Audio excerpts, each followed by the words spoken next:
Joshua Nkomo, a name that echoes through the history of Zimbabwe, a man who was once the leading figure in the fight against colonial rule, only to see his dream crumble and his people targeted by the very government he helped build. This is the story of Joshua Nkomo, the father of Zimbabwe, a man of immense popular support, tragic defeat, and an enduring legacy.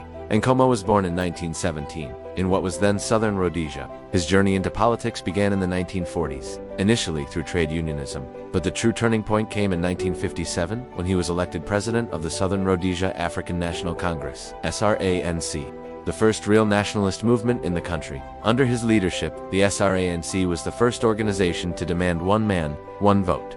He was a powerful orator, a man of the people, especially beloved in the Matabeleland and Midlands provinces. His approach was initially nonviolent, based on negotiation and international pressure. He traveled the world, pleading the cause of Zimbabwe to the UN and individual governments, earning him the nickname Father Zimbabwe. But the colonial government was unyielding. The SRANC was banned, only to be replaced by the National Democratic Party NDP, also led by Nkomo. This too was banned. In 1961, Nkomo formed the Zimbabwe African People's Union, ZAPU.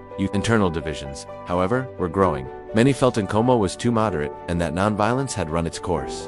In 1963, a key group, including Dabananji Sithole and Robert Mugabe, broke away to form the Zimbabwe African National Union, ZANU. This split was disastrous. It wasn't just ideological, it had an ethnic dimension, with ZAPU finding strong support among the Ndebele people and ZANU among the Shona. This division would haunt Zimbabwe's future. In 1965, the white minority government led by Ian Smith declared unilateral independence from Britain. The response was armed struggle, the Second Chimurenga. Nkomo's ZAPU formed its military wing, the Zimbabwe People's Revolutionary Army ZIPRA, primarily operating from Zambia. ZIPRA was a highly disciplined and conventional force. Trained in Algeria, East Germany, and the USSR, they controlled significant territory and were a formidable force. Yet, they were also caught in a dynamic of rivalry and occasional conflict with ZANU's military wing, ZANLA.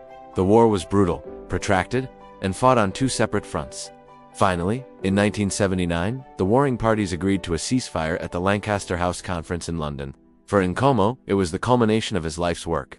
But the subsequent elections of 1980 delivered a stunning blow. Robert Mugabe's ZANU-PF won a landslide victory. Nkomo's party was marginalized. He was given a cabinet post in the new government, but the tension was palpable. The father of Zimbabwe found himself playing second fiddle to the man who had once been his subordinate. The tragedy was about to unfold. In 1982, the North Korean-trained 5th Brigade, answerable only to Mugabe, was deployed in Matabeleland. The ostensible reason was to track down dissidents. But what followed was a campaign of unspeakable brutality, known as Gukurandi, the early rain that washes away the chaff.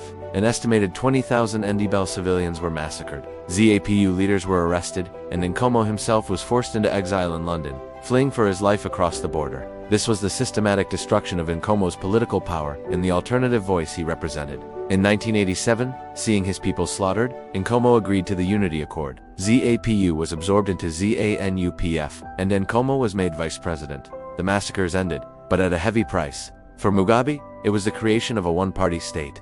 For Nkomo, it was a practical surrender to save lives. He spent his final years in a largely ceremonial role, a silent witness to the growing repression of the country he helped liberate. Joshua Nkomo died in 1999. His death unleashed a tidal wave of grief across the nation. Today, he is a national hero, but his story remains a complex one, a visionary leader who was ultimately outmaneuvered and defeated by the very forces he helped set in motion. The rise and fall of Joshua Nkomo is a microcosm of Zimbabwe's own journey, a dream of freedom, a struggle against oppression, and a promise that remains bittersweet.